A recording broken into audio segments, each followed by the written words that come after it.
আসসালামু আলাইকুম ওয়া বারাকাতুহু। আমি রেকসোনা, আমার চ্যানেলে আপনাদের সকলকে স্বাগত জানাই। আজকে আমি একটা কাঁচা আলু দিয়ে তৈরি করব দুর্দান্ত স্বাদের একটা রেসিপি। আমার এই ভিডিওটা লাস্ট পর্যন্ত দেখার জন্য আপনাদের কাছে অনুরোধ রইল।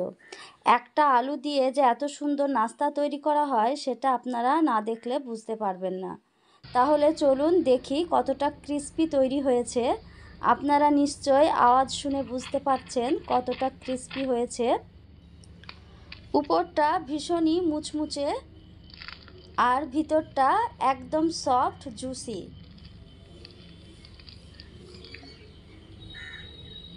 একটি আলু দিয়ে আর সামান্য কিছু উপকরণ দিয়ে এই রেসিপিটা তৈরি করা যায়। তাহলে চলুন দেখি এই রেসিপিটা আমি কিভাবে তৈরি করেছি। এখানে আমি প্রথমেই একটা আলু নিয়েছি। আলুটা খোসা ছাড়িয়ে জলে ভালো করে ধুয়ে নিয়েছি। এখানে আমি একটা আলু নিয়েছি আর একটা গ্রেটার নিয়েছি। গ্রেটারের দুই দিকে ছিদ্র আছে, যেটা বড় ছিদ্র সেই ছিদ্র দিয়ে আমি গ্রেট করে নেব। আর এটা লম্বা করে স্লাইস করব। এটাকে ছোট ছোট করে স্লাইস করলে হবে না, লম্বা লম্বা করেই স্লাইস করতে হবে। আমি পাত্রে জল নিয়ে নিয়েছি, এবার এটাকে আমি গ্রেট করে নেব। দেখতেই পাচ্ছেন আমি যেভাবে করছি ঠিক এইভাবেই গ্রেট করে নিতে হবে। সব কিছু গ্রেট করা হয়ে গেছে, দেখুন কতটা লম্বা লম্বা হয়েছে। এবার এগুলোকে আমি 4 থেকে 5 বার পরিষ্কার জল দিয়ে ধুয়ে নেব। ভালো করে ধুয়ে নিলে আলুটা কালো হবে না। এবার পরিষ্কার করে ধুয়ে নিয়েছি, এতে আলু ভালো মুচমুচে হবে। এবার যেটুকু জল আছে আমি হাত দিয়ে চিপে চিপে এই জলটাকে বার করে নেব। হাত দিয়ে চিপে জলটাকে বার করে নিয়ে অন্য একটা পাত্রে রেখে দেব। একদম শুকনো শুকনো করব না, জাস্ট জলটাকে নিংড়ে ফেলে দেব। একদম শুকনো শুকনো করলে পরে যে উপকরণগুলো দেব সেগুলো ভালো করে মাখানো যাবে না, তখন আবার এক্সট্রা জল দিতে হবে। তাই একদম শুকনো শুকনো করা যাবে না। দেখতেই পাচ্ছেন। এবার এতে দেব আমি হাফ চামচ মতো গোলমরিচের গুঁড়ো আর হাফ চামচ মতো মরিচ গুঁড়ো, হাফ চামচ লবণ আর 2 চামচ কর্নফ্লাওয়ার। ভালো করে এই উপকরণগুলোকে মিশিয়ে নিতে হবে।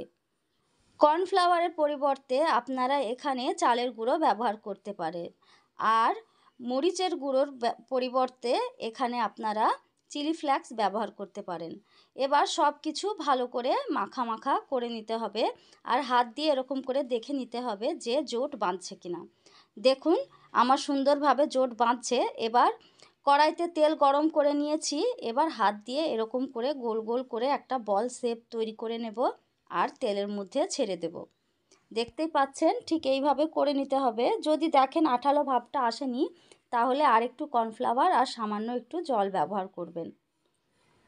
এবার ভালো করে উল্টে পাল্টে নেড়ে নিতে হবে। যতক্ষণ না একটা সুন্দর কালার আসছে ততক্ষণ এটাকে নেড়ে নিতে হবে। আপনারা দেখলে বুঝতে পারবেন যে এর ভিতর ক্রিস্পি ভাব চলে এসছে, তখনই তুলে নেবেন।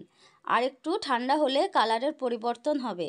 দেখুন কতটা সুন্দর হয়েছে। মাত্র একটা আলু দিয়ে আমি এই রেসিপিটাকে তৈরি করেছি। আমার এই রেসিপিটা যদি আপনাদের পছন্দ হয়ে থাকে আমার বাংলা কুকিং চ্যানেলটাকে অবশ্যই সাবস্ক্রাইব করবেন, লাইক করবেন, কমেন্ট করবেন, শেয়ার করবেন আর বেল বাটনটাকে প্রেস করবেন। তাহলে পরবর্তী ভিডিও নোটিফিকেশন সবার আগে আপনাদের কাছে পৌঁছে যাবে। তাহলে অবশ্যই আমার এই রেসিপিটাকে একবার আপনারা ট্রাই করবেন। আর আমার ভিডিওটা লাস্ট পর্যন্ত দেখার জন্য আপনাদের জানাই অসংখ্য ধন্যবাদ।